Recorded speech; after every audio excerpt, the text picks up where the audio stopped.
Recently, we've seen the fall of some of the biggest companies in the crypto industry. Think of the Luna UST crash. Think of Celsius, BlockFi, Voyager, 3AC, FTX, Gemini, Genesis. I could go on and on. Well, a bunch of you in the comments have been asking the question, will Stellar fail? This video is going to give you the answer, so if you stick through to the end, you're going to know. So let's start it off with the heat map. Bitcoin right now sitting at 16,622, ETH 1207. The majority of the market right now is on pause, waiting to see further fallout from the FTX mess. My thought is you're going to hear about BlockFi declaring bankruptcy here probably in the next couple of days. Nigerian crypto startup Nestcoin says funds are stuck in FTX. So it's not just the big players out there that are getting affected. We're seeing small startups as well that needed a place to put their funds, their crypto, and all that. Well, guess what? They're getting screwed from FTX. And oh, do I got an FTX story for you. So make sure you hit that subscribe button because this one I'm going to release later is going to be a juicy one. But now let's get into this. Introducing Stellar Community Staking Competition. Whoa, whoa, whoa, whoa, whoa, whoa, whoa, no. This is a scam.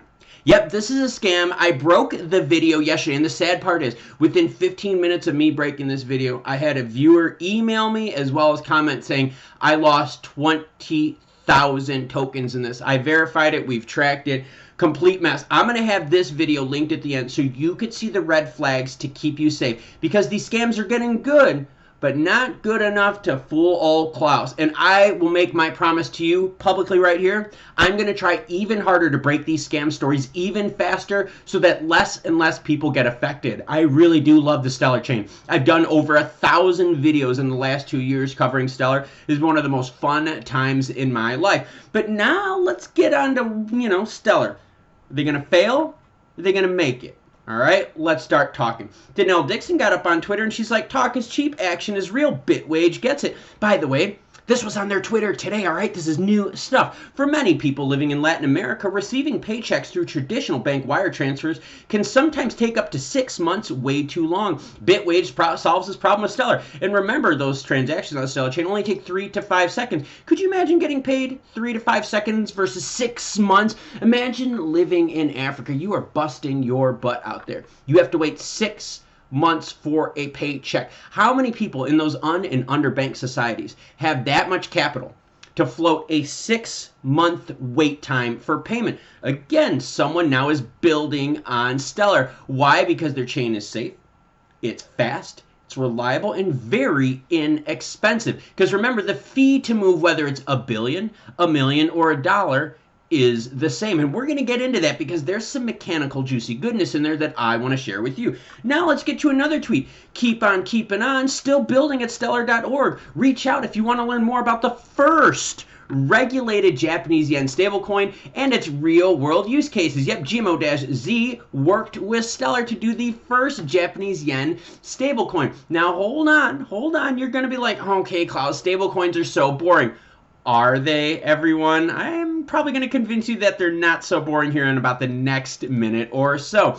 Now, Danelle Dixon did an interview recently, and the gentleman asked her, how do you evangelize to lay people that blockchain technology underneath crypto has nothing to do with coin prices or these scandals? Danelle said this, when you're dealing with the value in people's money, it's very hard for people to make that distinction. They're going to be concerned about crypto price, which is why one of the things we always really focus on is the use of stable coins. We've already seen an increase in stablecoin usage. Not only have they seen an increase, a massive increase of stablecoin usage. And remember, USDC, the feather in the cap of Stellar, is one of the things fueling the transactions on the chain, and that's what we're going to talk about right now. We have a crypto winter going on, everyone, don't we?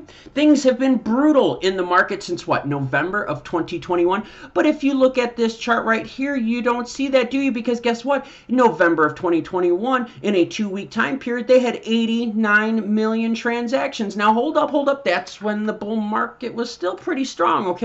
Now we're at what, 181 million in the same 2-week time frame. So just from November to now, we've doubled the amount of transactions on the chain. Now let's zoom out just a little bit more here, and you could see this bar. This is a 2-month time period. They did 775 million processed operations. And if we go back to this last summer, take a look, 347 million processed operations, now 775. We've doubled. We've doubled the amount of processed operations on the chain during the complete meltdown of the crypto world. So, crypto world meltdown, Stellar operations are record-breaking?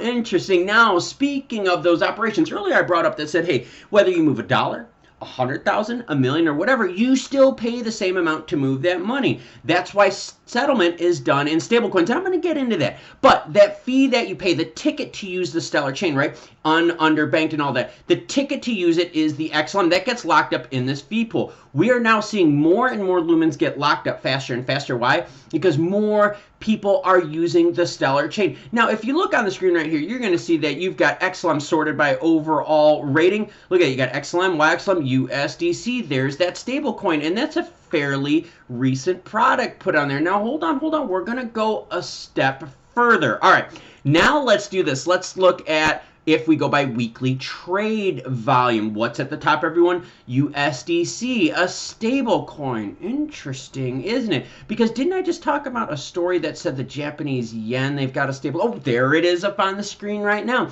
More stable coin usage. And a lot of people out there are going to be like, hey, Klaus, look. How does this help Stellar, the usage of stablecoins? Well, I'm going to ask you a question. I'm a big XRP fan as well, just to throw it out there, okay? XRP, Ripple Labs, their ODL service uses XRP, okay? These companies sometimes buy 200, 300, 400 million XRP at a time. What effect does that have on the price? None whatsoever. Now, Ripple Labs decides to use XRP for their settlement. Stellar is using stable coins for their settlement. Look at the transactions. There are more transactions happening on the Stellar chains. In fact, I'm not knocking on XRP. Trust me, I am an XRP fan. There's different use cases between the two, and there's also a slightly different philosophy between the two. But look at the payments. I've got it highlighted on the screen with Stellar. Stellar has done 1.276 billion payments. No, I did not misspeak. I said that right. 1.276 billion payments. In fact, in the last 24 hours, they've done 922,000 payments. Imagine now we get another stablecoin program on there, right? Oh, interesting. Now you can see even more and more transactions happening, more building on the chain. Now hold up.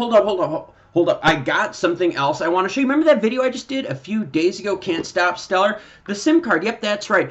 8 billion phones out there are now going to be able to be used as debit cards. Think of the utility and use case for that, all right? That is massive stuff. I'm going to have this video linked as well as the scam one at the end. This is going to be a Stellar-specific video. So when we get to the beginning, we talk about, will Stellar fail or will they succeed? Think about all the partnerships that they're doing. Think of MoneyGram, think of Bitwage. Now they're doing cell phones, being able to use as debit cards on the Stellar chain. All of these programs out there have a use case. And when you have a use case, you have a need. And when you have a need, you have sustainability because that need keeps the things going, right? And as you've seen, more and more companies are wanting to build with Stellar. More and more companies like the idea that Stellar is using stable coins for settlement. Because remember, Ripple Labs uses XRP for their settlement in their ODL quarter. Do you see Ripple Labs blowing the price through the roof? And remember, I like XRP as well. Different use case, right? But think about that. They use XRP for settlement, and what is it doing for the price, right? Do you see massive amounts of price move when those whales move 400 million XRP at a time? No, you don't. So when it comes to settlement, people are attracted to the stable coins on the Stellar chain because, oh man, is it so easy to do math with stable coins rather than something that's got some variance in it. Interesting stuff, isn't it? Now, let's go even one step further. Let's talk about MoneyGram. Let's talk about all their partnerships out there. All these companies that are building with Stellar, would they allow Stellar to fail? Do you think MoneyGram would allow Stellar to fail now that MoneyGram has the biggest cash to crypto, crypto to cash rails in the world? No, it benefits them to keep Stellar going. It benefits them that the Stellar ecosystem keeps building, and expanding. Because once you get on the Stellar chain, there are so many things that you can do if you're or underbanked. And that's the key. It's the use case. Tell me the use case for the FTT token. There wasn't. That was just a token built by greed, Sam Bankman-Fried and the gross cronies over at FTX, so that they can make money on internalized transactions. What does Stellar do? It's locked in the fee pool. It doesn't go to Stellar, everyone. That is a locked amount. That's why I brought that up earlier, because there are key distinctions between Stellar and everyone else out there. So when you start thinking, hey, is Stellar going to fail or succeed? I think I've proved my point, but what I would like to know, what do you think? So please comment down below. That rhymed, wasn't intentional. Now, I did 2 videos about Stellar that I would like you to see. First is this. Check out this scam video, okay? You got to check out the scam video. Gross stuff, red flags. I show you what to look for, important stuff. The other one is this, the 8 billion people being able to use those SIM cards. Yeah. Thank you very much for watching. I hope you have a great rest of your day. And as news breaks, I'll be sure to share it with you.